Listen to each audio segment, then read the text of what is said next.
Welcome to a new series where I help you build decks so good it feels like cheating. You submit decks and I help you make them better, more consistent, and more fun. And in the process, you, dear based viewer, get to watch this and become a master brewer yourself, as I teach you all about deck building through the vehicle of deck requests. This video is less about the final deck list or card suggestions and more about exploring interesting ideas on how to make a deck achieve its goals and to give you the knowledge to help you perfect your own decks. You know, give a man a fish versus teach a man to fish and all of that. Stick around and you'll learn how I think as I apply my 30 years of Magic deck building knowledge to Maarika Brutal Gladiator, Tariel Reckoner of Souls, and last but definitely not least, Kefka Court Mage. Maarika was requested by patron and OG of my community, Vegabee. We'll look at Maarika, then review Vegabee's request, and then we'll walk through ideas and suggestions on how to improve the deck and look at cards that I think may be worth considering. Maarika is a 5-mana Jund human warrior and is a beefy 7/4. They have to be blocked and they have indestructible on our turn. Whenever Maarika deals excess damage to a creature, that creature's controller has to sacrifice a non-creature non-land permanent. Whenever I get a request for help, I always ask a few questions to help me diagnose what about a deck needs help or to be improved. Things like, what do you want your deck to do and what is your game plan? How does your deck win and with which key cards or which types of cards? And on what turn does it ideally win with no disruption? What do you like about your deck or not like about your deck, or what's wrong with it that's making you request this review? And what bracket do you want it to be, and do you have any budget limitations? The process of coming up with clear and concise answers to these questions, even if you're self-diagnosing your own decks, will usually highlight most of the issues of the deck and make finding solutions, either in play patterns or specific cards, much easier. Here was Vegabee's brief for me. This is a Jund mid-range deck. I want to get Maarika out ASAP and start taking apart opponents' value engines, force blocks, fight spells, and force sacrifice via Maarika's ability. I find that I often just seem to run out of options. I ramp each turn and I'm just not playing any creatures and left with no cards in hand. I've tried mitigating this by adding a lot of card draw, but sometimes I'm still just out of cards in hand or things to do. Alternatively, I feel the need to ramp to justify the big creatures I want to play and the curve is kind of crazy. On the other end of the spectrum, I have like 8 lands in hand and 4 draw spells and it becomes kind of a nothing burger. Vegabee also highlighted that they want the core of their deck to be fight spells, ramp, trample enablers, big stompy creatures, and potentially extra combats. Okay, let's take a look at the list and I'm going to share my thoughts as I had them when I reviewed this. When I call out a specific card, I'm usually calling out a particular play pattern or theme that the card represents in this deck, rather than just a judgment of that particular card in isolation. Based on your description of the problems you have with your deck, and I think this will probably come up again, I feel like you don't have enough threats or impactful cards or spells to play, which is creating those situations where you draw a ton of cards and feel like you achieve nothing. There are a lot of creatures in this deck, so the presence of board wipes kind of confuses me. Yes, Maarika would survive the wipes, but all of the other creatures won't. This seems like the kind of deck where we want to be putting on pressure and have the biggest, scariest things. That's not the kind of deck where I want to be running board wipes, because the collateral damage or the cost of the wipes is too high. Especially given it's not a hyper-focused Voltron deck that runs almost no creatures, so we either want the creatures or the board wipes. Next, I instinctively look at ramp, but we have 12 of those, so it's enough to usually see one by turn 3 and allow us to get Maarika out by turn 4 reliably, which is incredibly based. There's quite a variety of creatures here, from supportive cards that synergize really well with Maarika, like Gisa or Neith, to cards that provide utility like Honest Rutstein, or just beefy boys like Galter. I think this split focus is creating a problem, and I think we're going to have to choose either big beefy creatures or creatures that synergize with and empower Maarika's strategy. I don't think there's room for both. Going back to my point about threats, I feel like part of the reason you draw a whole lot of cards and have nothing to do is because there's a ceiling on this game plan. What I mean by that is that in the mid game, you're going to be a menace, forcing blocks and destroying the odd permanent. But then what? How does your deck go from mildly annoying to threatening and game winning? If our scariest top-end play is doing more of that, or threatening with maybe a Galter or a Dracosaur, the impact on the game will have been forcing maybe 5 to 6 blocks and destroying 5 to 6 non-land permanents. That's not a particularly high ceiling and is effectively a board wipe. The game plan is also too linear or incremental, and it lacks explosiveness or synergy that creates an outcome where the effect is bigger than the sum of its parts. With all this in mind, I think the strongest obvious threat in the deck, whether one likes it or not, is Maarika's commander damage. One can back this up with creatures that support the theme we want, which is grinding down opponents' resources as they try their best to avoid 2 to 3 commander attacks to the face. And for our creatures, that means less Galter and more Rakdos. We don't have to have a ton of resources, our opponents just need to have less. These stakes are far higher, and the deck has more explosiveness and ability to reach a critical mass. Focusing will also help us turn the cards that we draw into ones that have a meaningful game impact. I know a Voltron direction isn't what Vega wanted, but what I'm envisioning isn't a classic Voltron deck with tons of pump spells and equipment, but rather something different. So let me cook.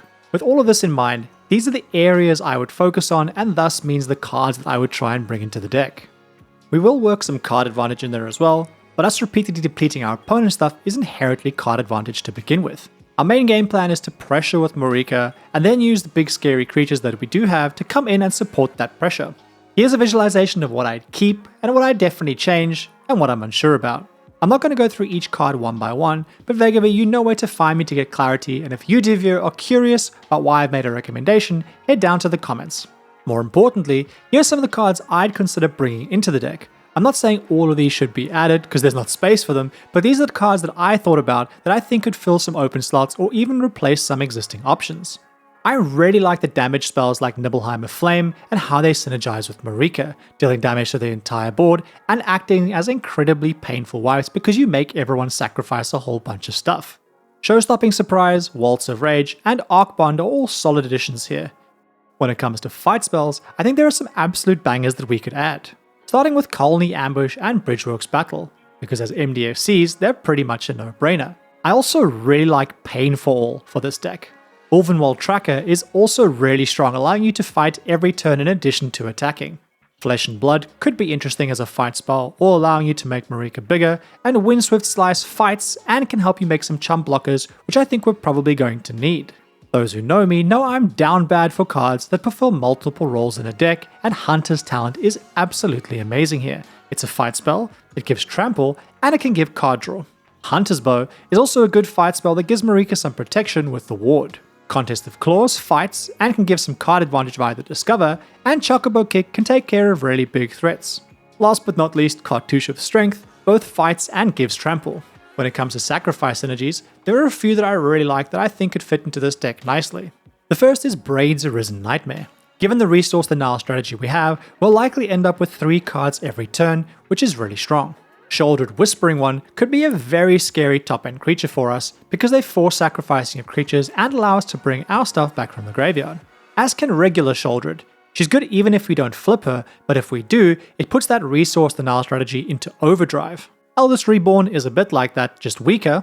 And I really like Silverclad Ferocidons as an alternative to something like Galter because it fits in with the sacrifice strategy.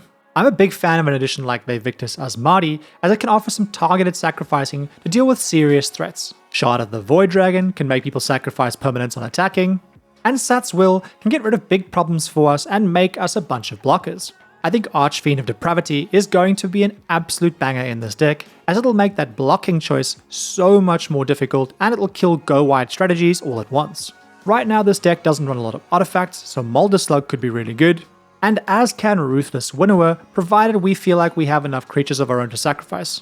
Woebringer Demon could also do something similar. Defiler of Souls is probably the best of these, as it means that we'll have a sack engine that doesn't affect both itself or Maarika.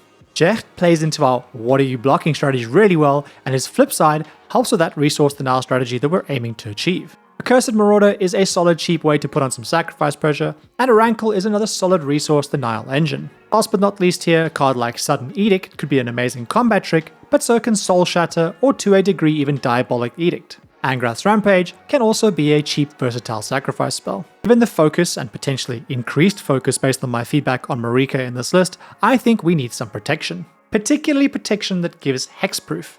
Gaia's Gift and Overprotect are absolute no-brainers for me as they also offer trample. Binds of Vastwood can protect and buff Maarika. Not of This World is a free protection spell given her power. And then I generally prefer instants that offer protection rather than permanents that can be planned around by our opponents. Cards like Defend the Rider, Tamir's Safekeeping, Snakeskin Veil, Blossoming Defense, and Ranger's Guile are all good options. We've already got a few good trample or evasion options weaved into the other choices I've made here, but I think Rancor is always good given its cost to power ratio, and as is Audacity. Titanoth Rex and Rune of Might both give trample for pretty cheap and draw us a card. Canopy Cover gives evasion and hexproof, and Sundering Eruption is a really solid way to help us end the game as an MDFC. Based on my feedback, I think we could probably cut back on some of the card draw options in the deck, but I think there are some good other alternatives to think about too. I think Well Rested is a really solid option, and as is Black Market Connections. Trash the Town can also do a bunch of things that we want, like making Maarika bigger, giving trample, and drawing us cards. I think a key thing to remember in this specific deck is that I don't think we want to rely on dealing combat damage to players to allow us to draw cards. Dealing damage to a player is already the worst case scenario for them because it means they have no blockers and are probably losing, and we need cards to open the way to achieve that rather than drawing us cards after the fact. The ramp package in this deck is pretty solid, though I would flag Dark Ritual as it can power Maarika out on turn 3. I'm not sold on extra combats as a theme for this deck, but I'm going to flag two options regardless. Those are Overpowering Attack and Grim Reaper Sprint. I found both of these cards when I was brewing the Vincent deck from Mount Mercer, and they are absolute bangers in this deck, especially Grim Reaper Sprint. 2 mana for +2/+2 and an extra combat is pretty broken. All of this will result in a deck that will force people to make many difficult choices under the weight of Maarika and her sadistic group of friends. I believe this more streamlined strategy, and addition of more cards that will bleed our opponent's resources, will create a situation where every card is more impactful and the deck feels truly threatening. So Vegabee, I hope this gives you the tools that you need to make your Maarika deck into what you were hoping it would be. Okay, that was a banger, and if you're enjoying this, I cook up videos like this that help you think differently about Commander. Videos that will help you build better decks, play better, and have more fun. If you want more of that, like the video to tell the algorithm that you think it's good, and subscribe to help me in my quest to reach 100,000 subscribers, and more importantly, to make sure that my next banger gets delivered directly into your eyeballs. If you want to submit your own decks for future episodes, hop into the brewing channel in my Discord and follow the instructions, or become one of my patrons on Patreon to jump the rapidly growing queue and get access to a whole bunch of other cool stuff too. And if that's not enough, if you want more personal tailored help, you can find that in my commissions on Ko-fi, all of which you can find the links to down below the like button. Next up, let's look at Tariel, Reckoner of Souls, sent in by another OG of my community, Gladiator.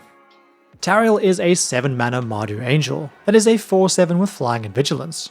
The real reason you play them though is that they can tap to put a random creature from an opponent's graveyard onto the battlefield under our control, which is pretty powerful stuff. This was Gwaihere's brief to me.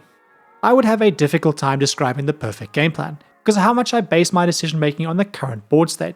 But if I were to come up with something, ramp into discerning taste type effects, or discard hoping that I get a big creature into the graveyard, and then reanimate them on the same or next turn. I run a wide array of different creature effects because I like to have many situations covered. And I recently included a couple of cards that focus on exiling opponents' graveyards so I can take full advantage of Dawnbreak Reclaimer. A big part of my game plan is to change all land types into swamps, and then use Strands of Night, Cryptghast, or Serra Paragon to play lands and creatures from the graveyard. I run Grave Pact or No Mercy for protection, and progressing to a win is done by casting Living Death or Rise of the Dark Realms. The cards that I'm most attached to in the deck are Temporal Extortion, Strands, and Angel of Serenity. The issue that I have with the deck is that I'm either the first person to die due to getting targeted, or I'm left so far behind on value that people don't worry about me and I end up being taken out through collateral damage. I'm looking for this to be bracket 2 because I want to use a multi-card setup for reanimation, and I think the overall game plan is too mean for bracket 1 given how many board wipes I run. I currently don't include either Entomb or Tutor effects because I don't want to rely on them in bracket 2, and I'm wondering if there's a way to make this all work without having to resort to multiple tutors. So firstly, based on the brief, I think it's a little bit all over the place, and I think the deck is trying to do too much. I'm sure we'll come back to it, but I think that focus here is going to be critical.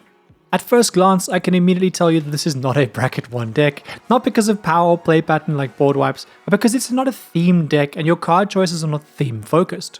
I think we're going to need to make use of the tutor effects that bracket 2 allows us, because I simply think that the deck needs them, especially given how reliant the deck is on a few types of effects that we have limited copies of. Looking at the ramp for the deck, and I think we're in a bit of a tricky spot. On the one hand, we want to be playing discard and reanimation spells early and don't want to add ramp into that curve, but on the other hand, we also need to cast a 7-mana commander. So ramp is probably an area we're going to want to improve a little bit because ultimately I think we do want to be ramping in the early turns of the game. And it's rare that I get to say this, but I think we're probably going to want to cut back slightly on lands and add a few more mana rocks. I can see the deck has a Kalia supportive sub-theme here, but I think that really hurts in a deck that is already unfocused. Rather than cheating a creature into play with her, let's do what we came to do and cheat them in via the graveyard. I think the graveyard exile cards like Deadeye Tracker or Nihil Spellbomb are taking up critically needed space in the deck and are solving a problem that I don't really believe we should have. As a reanimator deck, our deck should be filled with the biggest, scariest creatures, and while an opponent can get value from the Reclaimer, we should come out leaps and bounds ahead. I don't think the downside of Reclaimer should be solved by exiling opponents' graveyards, but by instead having the bigger, scarier stuff. While most of my comments will inherently be critical because I'm calling out things that could help improve the deck, I also want to call out some cool cards in this deck like Life's Finale or Mythos of Snipdax, because I think there's definitely room for a deck full of character here. Sins of the Past kinda fits the bill here, but I fear it's a bit redundant, because all of our mill lets us select which of our cards go to the graveyard. Given that's the case, we would just choose to hold on to Rise of the Dark Realms or Living Death rather than discarding it. And one instance of those spells should be enough to win the game, and if not, we've got a different kind of problem. I think we have a bit of an issue with Grave Pact, because it works best in a deck where we're sacrificing many creatures, and that doesn't seem to be what we're doing here. Then No Mercy technically fits into the deck because if a creature deals damage to us, it dies, so we get an effect we want either way, but I think all it's going to achieve is us being left alone until we're a problem, and then someone will deal with us in an instant. I'd much rather have a spell that definitely gets stuff into the graveyard that we can steal. If I take the original game plan from the brief and I scan the deck, I think this is what I would want the deck to do. This deck really wants to power out big scary things, then control the board, and then use Tariel to turn our opponent's stuff against them in the late game. With this in mind, anything that doesn't support these categories is likely going to be on my list to be potentially cut. Cards like Take the Bait, Grave Pact, or Angelic Chorus are all great, but are they great in this specific game plan? I don't think so. A game plan can be focused and consistent, but still unique or interesting, and right now, it's a lack of focus that's causing all of our issues. If I look at what I would consider keeping versus cutting, it looks like this. Again, I'm not going to explain each potential cut, but especially for the creatures here, if like a Borrant Overlord, the creature doesn't do something game-breaking or impactful by itself immediately, it makes for a subpar reanimation target and will likely be on the chopping block. I'm going to labor a point here because I think it's really important. I think a big issue with the deck right now is how unfocused it is and how the game plan relies on drawing a combination of a few cards like Strands of Night and Urborg. It's a shaky strategy, and even when that game plan does pay off, the cost to benefit ratio is pretty bad. We're investing 6 mana and sacrificing a land before we get a creature reanimated. Given the cost of most of the reanimation targets in the deck, we may as well just have hardcast them or use the much cheaper or effective reanimation method. Obviously, I know that the Strand's efficiency gets higher the more that we activate it, but as we have very limited way to recur our lands, the price is still heavily painful. And it's a lot of work to see 1 or 2 of our big creatures that we reanimate getting Swords to Plowshare, leaving us very far behind the table. This also applies to a lesser extent to cards like Temporal Extortion, which is a pain to cast unless we have tons of black mana, and at best gets us an extra turn, which probably isn't that impactful in this list right now, and at worst costs someone half their life. Neither of those effects are really in line with our deck's core plan, and both sets of cards kind of muddy the water. I say all this knowing that Gwai here definitely wants to keep some of these pet cards, so I'm going to work around them. But they make the deck objectively worse and less effective, and probably less fun because of it, which to me defeats the point of a pet card to begin with. I want to state that I think a pet card is actually one of the best things there is in Commander. That sense of individuality or whimsy is why so many of us play, but I think it's only worth it when it's played in a deck or environment that can make it truly shine. And what I mean by all of this is, don't put your pet swimming card in your tree climbing deck. By all means play Temporal Extortion, I think it's an incredibly cool card. But play it in a mono black deck like Crick where it's both much easier to cast and where we have tons of other life loss sources, making that half-life cost actually matter. But enough yapping about that, let's get back to the deck list. And here are the cards that I would think about adding to this deck. Starting with Ramp. There are a number of 2-cost mana rocks that could improve this deck, like the Talismans, the Diamonds, Felwar Stone, or Star Compass. There are also 4-cost rocks, like Thran Dynamo, Circe's Ring, or Hedron Archive. Given the main value of Ramp in our deck is powering us into a Rise of the Dark Realms or Commander play, I think the 4-cost mana rocks may actually be more effective and more impactful and better fit our mana curve. Focusing on casting a Thrill-like ability on turn 2, followed by reanimating on turn 3, and then ramping on turn 4 is a pretty smooth game plan. I also think the deck probably wants Soul Ring, Dark Ritual, and maybe even Cabal Ritual. Next, let's look at the discard and mill effects, and I'm going to focus on sources of that we can control, but I will shout out Stitcher's Supplier purely because of the value. Ripples of Undeath is one of my all-time favorite self-mill sources, and I think it would be a banger in this deck. I don't know whether Entomb is worth it, but Buried Alive almost certainly is. We could also consider Lively Dirge, which I prefer to unmark grave if the deck is full of legendary creatures, which it probably will be. That said, my preference here is for Thrill of Possibility style effects. And there are a whole bunch more that we can run, like Bitter Reunion, Grab the Prize, Highway Robbery, Kickoff Celebrations, Melded Moxite, Witch's Mark, and last but definitely not least, Vault 21 House Gambit. Given my point about the forecast mana rocks and ramp, I also think that Big Score, Pirate's Pillage, Unexpected Windfall, and to a degree Seize the Spoils could be fantastic in this deck. Then there's also more discerning taste style cards in Resentful Revelation and Rowan's Grim Search. I think that Confession Dial could also be really cool, surveilling and giving you a way to recast your legendary creatures from the graveyard. When it comes to removal and board wipes, I think it's worth highlighting the classics like Toxic Deluge, Wrath of God, Day of Judgment, Damn, and for some power, Ruinous Ultimatum. For more single target removal, I think we obviously want to destroy rather than exile, so Terminate, Mortify, Stroke of Midnight, and Vindicate are all good options. There's also Fell the Profane as an MDFC, which should be a no-brainer. Speaking of MDFCs, I'm not going to comment too much on the mana base, but I do think it's probably worth adding Urza's Cave to help us get Urborg out more reliably. For reanimation spells, I think the first I would recommend is another MDFC, Agadeem's Awakening. Breach the Multiverse could also be another great game ender, because we mill a whole heap of stuff for Tariel and get to reanimate and steal a bunch of stuff too. Join the Fight looks to be another big effect banger here, and I love anything that makes opponents make difficult choices. Exhume, Victimize, and Stitch Together are all other solid cheap reanimation spells worth considering, and we could also consider Espers to Magicite for more theft given that's kind of the theme here. Let's talk about reanimation targets with a focus on ones that are highly effectful and impactful on their own. Starting with Valgavoth. Now I know you might be thinking that that's probably a non-bo with Tariel, and yes it is, but there are very few other early reanimation targets quite as strong. It's a 9/9, it evades, it has lifelink, and it's only getting removed with a board wipe. It also shuts down opposing graveyard strategies, and it allows us to play our opponent's stuff. It's about as on-brand as any card possibly could be for our strategy. Shoulder of the Whispering One is also fantastic, allowing us to reanimate and slowing down opponents. Gisela is great by herself, both as a threat and a defensive measure, and then makes our other threats much more game-ending. Olivia Crimson Bride could be a good alternative to something like Kalia, coming in and bringing friends with her. Piru is absolutely filthy in this deck. He's a beefy flying lifelinker for as long as we want him, and then he does something that we want, which is wiping the board. Speaking of filthy, any reanimator deck that's running white should probably run Zetalpa. Yes, he's a bit of a meme, but it's also an incredible early threat and defensive card all rolled into one. Another early defensive reanimation target could be something like Blazing Archon. I really like Bahamut as it can be impactful, slowing down opponents, drawing us cards, and then dealing a lot of player damage. Also from Final Fantasy, Knights of the Round is another problematic reanimation target. I also feel that I have to mention Triplicate Titan.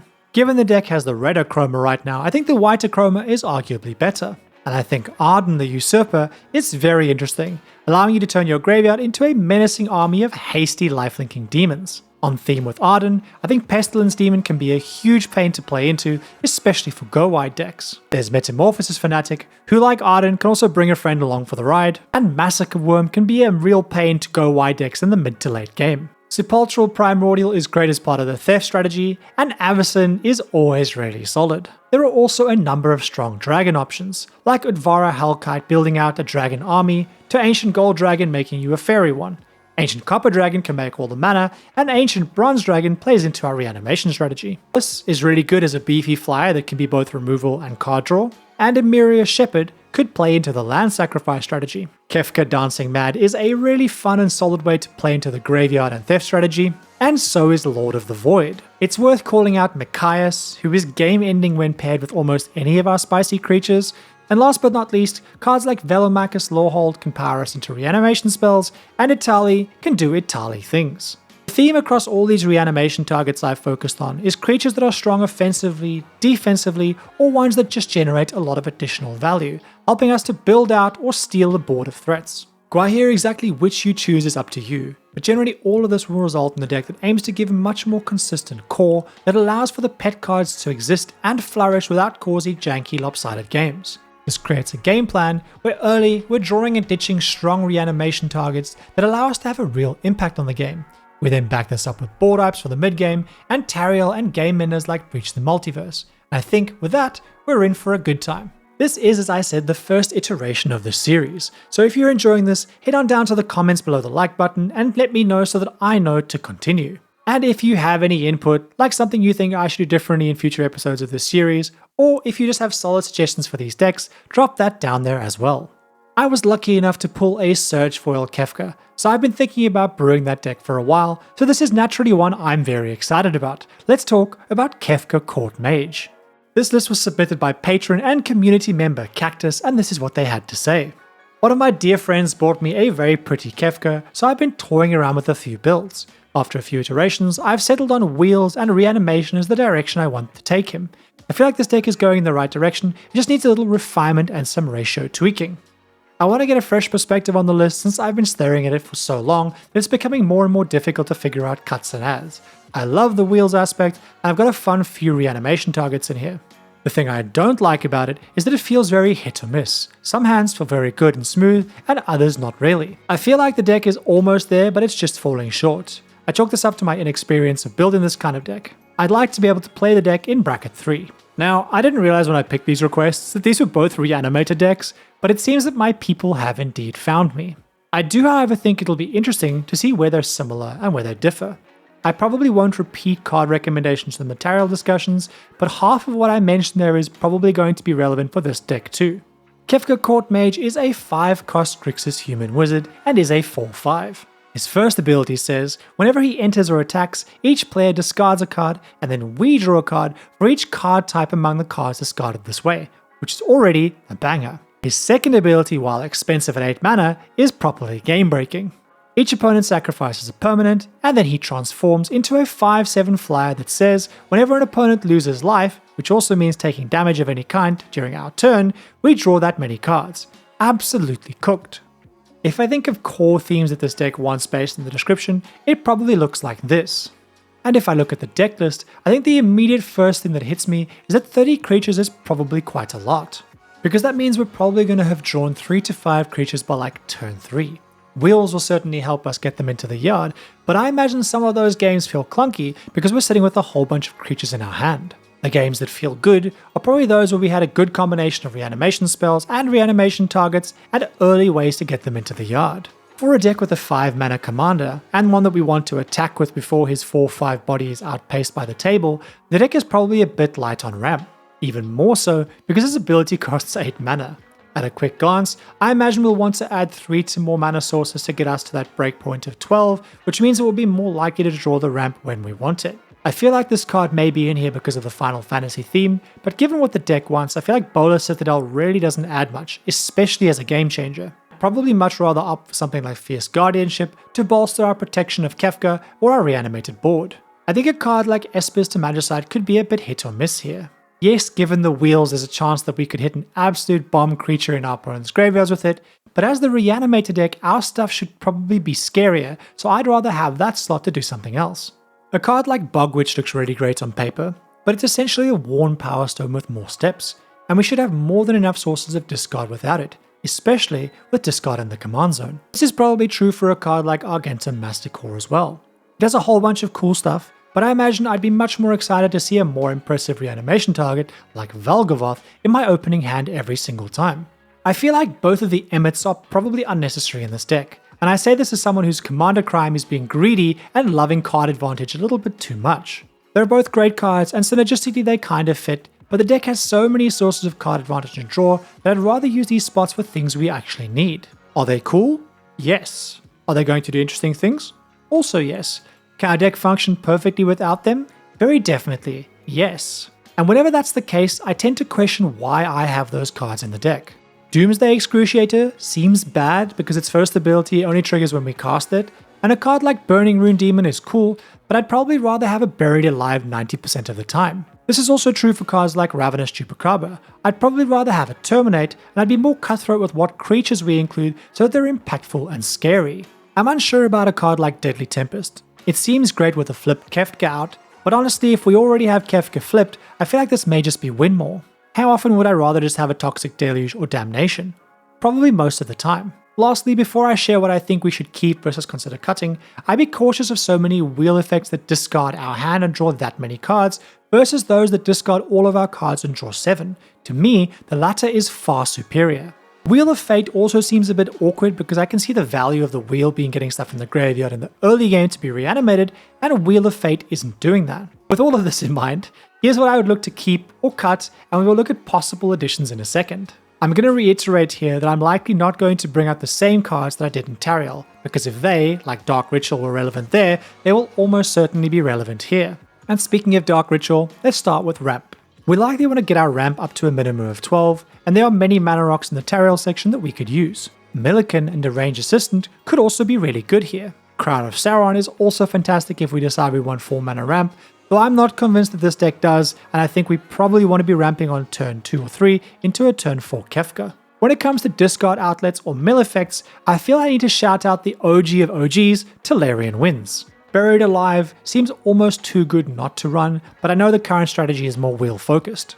Another thing that I think you may want to consider given cards like Rise of the Dark Realms is our access to mill in blue. Cut Your Losses or Singularity Rupture into a spell like that is a really fun combo, but it is a bit janky, so it may be better suited to bracket 2. Now, I'm a bit torn when it comes to the wheels in this deck, because I feel like whenever we discard, we're probably only going to have at most 1 or 2 impactful reanimation targets in our hand when we do. In that case, we may want to test a version of this deck where we swap out the wheel effects and run a minimum of 12 Thrill of Possibility style effects, as well as things like Careful Study and Faithless Looting. Given we're in blue, we also have access to a ton of other great draw and discard spells, like Thirst for Knowledge or Thirst for Discovery, or even loot effects like Likeness Looter. What we may find is that these other spells fit far better on our desired curve and achieve the same thing that the wheels do, with no downside that come along with those wheels. Because having too many creatures and a lot of wheels could be what's creating some of those clunky games where the deck doesn't do quite what we want. When it comes to reanimation or recursion spells, I feel this deck desperately wants Living Death, especially because of the existence of abundance of creatures and wheels. I really like cards with flashback or jumpstart in a deck like this, and rather than something like Underworld Breach, which I actually think is really weak use of a game changer slot here, I'd rather run a spell like Mystic Retrieval. Kess or Lear are also great here, being creatures that we can easily bring back. For lands, I think it wouldn't hurt to consider some MDFCs that don't come into play tapped, things like Sink into Stupor or Fel the Profane. I think we may also want to consider using one of our game changer slots for Ancient Tomb. Let's talk protection, because I think the one place that our strategy kind of falls down is if Kefka or the reanimated creatures that we've heavily invested into get removed. And because of this, I would cut back on the less impactful creatures and run a package of at least 10 or more protection sources. I say this especially as I imagine Kefka is going to be seen as a major problem or must-kill threat pretty much any time he's on the table. Swansong and Offer You Can't Refuse and Arcane Denial are all good here. I've already mentioned Fierce Guardianship as a game changer, but you could also consider Deflecting SWAT. Similarly, Bolt Bend is really good, as is Untimely Malfunction. Return the Favor can be too, and it can be cool to allow us to copy one of our reanimation spells. And if we feel like we're lacking options, we even have spells like Dive Down to give hexproof. Last but definitely not least are our reanimation targets. And I'm going to be focusing on targets that include blue that I didn't cover in the Tariel section. The first is a game changer in Ginger Tax's Core Augur, which is a game winner by itself. It's a little bit mean, but depending on the pod and play group, it could be absolutely fine. There's also Ginger Tax's The Progress Tyrant, which is a slightly different but good flavor of stacks. A personal favorite of mine is Ancient Silver Dragon. If it connects and you don't low roll, the value created will likely be enough to win the game right there. Cataract Leviathan is a great way to slow down the table, and given you had Rixiel, you may want to consider Mind Leech Mass to steal opposing spells. Tidespout Tyrant is always incredibly annoying and strong, as is Hullbreaker Horror. Stormtide Leviathan can be debilitating as it stops anyone from attacking, and an early Tox roll is absolutely horrifying. When we're in blue, I can't not mention Consecrated Sphinx, and probably my last recommendation, Lord Xander, is just devious with a capital D. So Cactus, I think I've probably given you more questions than answers here, but that's partly because the core of your deck was already pretty decent. I'll call out that the deck is removal light, but I think the goal here is for that not to be a problem because we're bigger and scarier. I think the biggest trends to fix in my opinion are cutting back on the less impactful creatures and really making those reanimation targets spicy. Then I think we want to make sure the ramp is up to scratch and decide what kind of discard strategy works best. Last but not least, we need to up the protection package. All of this will result in a deck that is hopefully much more reliable and does the thing we want every single game. In coming along for the ride, I hope you found this useful. And if you want more of this kind of deck analysis, come hang out in the best Commander community on the internets in the Base Deck Department Discord. While there, you can submit your own decks for this series, and last but not least, a reminder that if you want more of me, you can find that on Patreon, and if you want me to help you fix or build your deck from scratch, I offer that over on my Ko-fi. For now, if you want more deck building magic, you can go watch some of my recent brews over here, or some of my deck building strategy videos over here. And as always, thank you for being here.